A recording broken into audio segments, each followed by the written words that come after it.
te one, haere ki tōku tūpuna mātua. Kosti ki anga hau. Kei te hare koa hau ki Wainganui a mātou I tēnei wā tēnā koutou katoa. It's nice to be with everybody, to be here. I don't know what you did, Pete, but you must have got the hot air going because it's warm already. I'm feeling warm, maybe I'm got the hot air going. But I've been asked to give the financial report today. I'll try and make it as simple as possible. Whenever you're going through some of these numbers and talking about accounting, it's not long before we start falling asleep, but I'll try and make it as informative as I can. So these are the financial statements for 2014. The financial statements for 2015 are under review and under audit now. So I've got on here unaudited. So take the numbers that you're seeing today as not quite finished. And that's because I haven't given the approval, or at least my recommendation, to the chair to sign off on it, because we've got a few questions, and I'll discuss those and share those with you in a moment. Okay. There's nothing wrong with the statements in terms of any problems with fiddling with the books or anything like that. It's just there's some accounting issues which accountants like to talk about. So nothing in terms of misappropriation or anything like that. So we're all good. So let's go to the first slide. I'm very busy. Just want to point you to these two graphs here. Our income still consists principally of Caves revenue. So the royalty income is very important to us, with 82% or 80%, about 20% coming from investments. We want to grow this piece of the pie, is essentially what we want to do, and reduce our reliance on the revenues that are coming from the caves. That's one of our key strategies. If something happened to the caves, that'll take away 80% of our revenue. So we want to grow this piece of the pie. In comparison to last year, we had 30% of our revenues coming from investment income versus 20% this year. That was a bit of a concern, and why we're asking our accountants to give us a bit more information. There are reasons for that, and we've strategically moved our asset portfolio so that we can get stronger growth in future years, and that's beginning to happen. But I'll address that in a moment. Overall, our income's around about 1.2, 1.3 million. We've made a profit of around 800,000, which isn't too different from, where is that? Down below. So net income of 800,000 versus 900 last year or the year before. So a little drop. And that has to do with the change in the way that we've mixed or moved assets around. So again, I'll try and get that in everyday speech in a moment. The worth of the trust. The worth of the trust is this number down here, $6.8 million. Right? If we were to pay off everything we owe, then what we would have is about $7 million. And that's grown by about $1 million from the year before. Okay? Again, from our income activities. Now, the thing to notice about that, can we go to the next slide? Is that is the value of the trust. If you look at our assets, you'll find that they're pretty much a little bit of cash. Here's all this funds under management where we're investing the dollars that we've received over the past years. We've got some forestry and a few other things down below. Right here is where we should be focusing our attention, about $6.4 million. What that does not include is the value of the caves themselves. So when you hear of Ngāi Tahu having this much wealth or etc., we don't have that counted in the value of their land and forest or whatever they've got. We haven't put the value of the caves in there. So we would be substantially more. I don't want to throw a number out, but just know that we're a lot healthier than what we're actually reflecting on our balance sheet. So the way to look at this is these are our total assets, what we own. Think of it like your home. The value of your home is $7.5 million. Some mortgage costs, $740, and what we're left with is the equity, or what our wealth is, $6.8 million. So we're pretty healthy. Let's go to the next slide.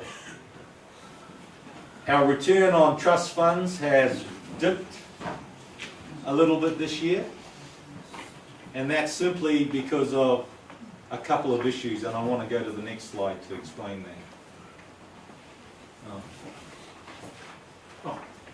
Do we have the one? No? Next one, right there. Okay. I'll try my...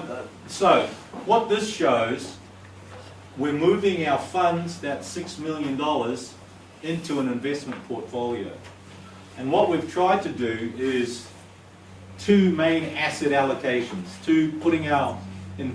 put our money in to assets that will get us income. So for example, we've got what we call fixed interest. That's just putting it in, it's like loaning somebody some money.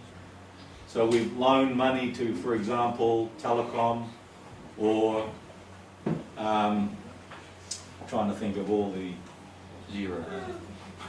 Zero, no, we're not in Zero. We're in Fletcher's, we're in some, those companies that are wanting to borrow money. We put our money into them. We loan them money, and that's called fixed interest. They pay us a sum certain of about 7 or 8 or 9%, depending on what's negotiated, and we don't have to worry. We'll get that money back because they're safe corporations that borrow our money. So that's what we call fixed income. The other area of investment is just in shares, and that's where you get a little bit of risk. You put your money into a Zero and they go skyrocketing up to 67, I think was can't remember what the high was, and they're down to 20 today. So you've got the risk when you invest in shares, but we want to participate in that because when interest rates are low, you want to get your growth through equities or shares. And so we've put a little bit of money there. Our goal is to have 40% in growth stocks, which is shares, and 60% in fixed interest. So, any questions on that? Have I gone too quick? Okay.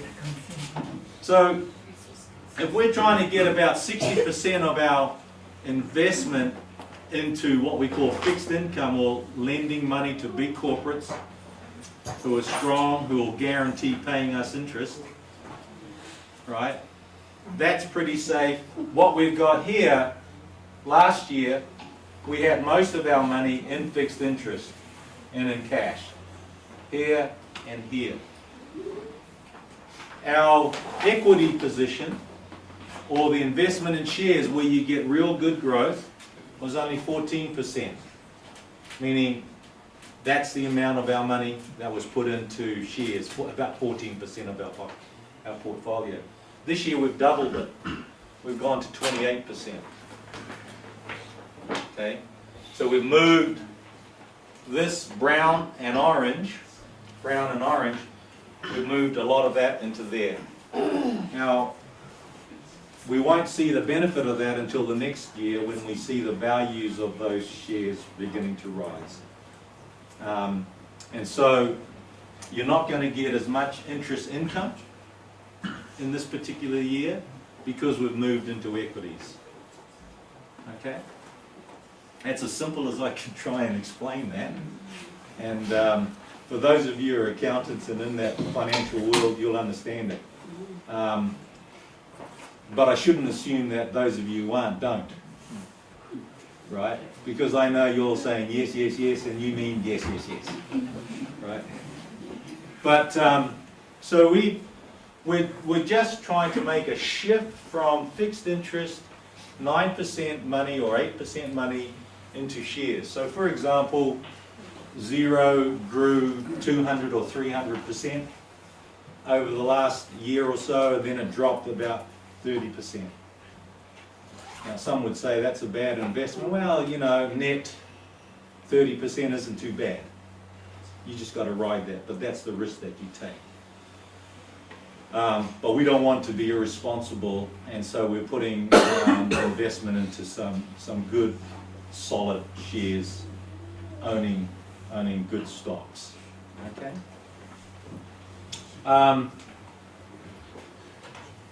Now, one of the things that I wanted to that I talked about is the income dropped a little bit this year. You saw that one graph. It changed because of three reasons. One, the accountants changed the way they accounted for income. So they changed from what they call a cash basis to an accrual basis.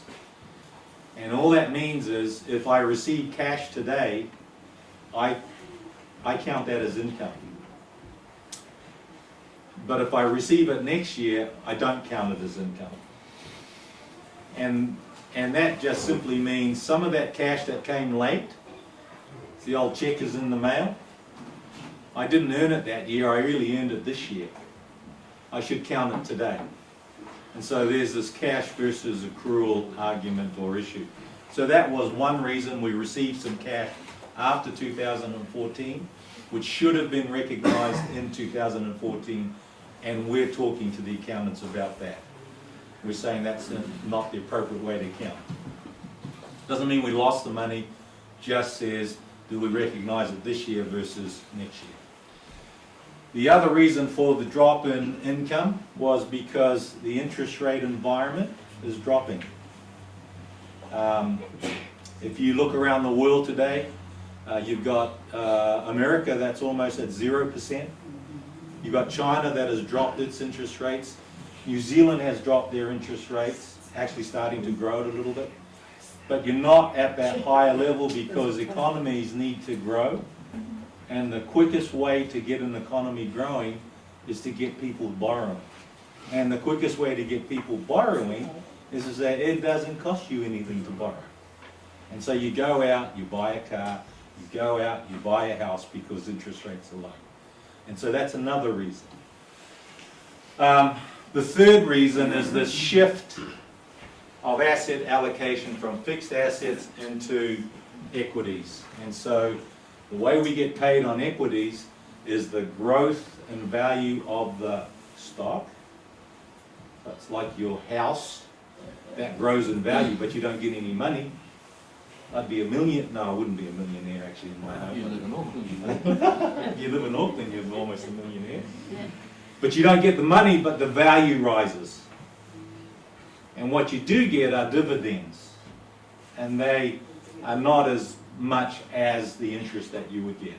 But you play that game in terms of trying to get more value. So three things why our income's dipped a little bit this year again. One, a change in accounting policy on how they recognize income, cash versus accrual. Two, interest rate environment has dropped from previous year. Three, we've moved asset investment from from fixed interest to equities. So those are the three primary reasons. But overall, I think we ought to be feeling pretty good. At least I feel pretty good. The chairman feels good. The board feels pretty good about what we're doing with the funds. And I believe that in 2015 you'll begin to see that growth and the benefit of moving into a greater equity portfolio. Okay? Any questions on the finances? The only thing you probably want to know is we're worth about 6.8 million, almost 7 million, and without the value of the case. Kia ora. Thanks, Steve.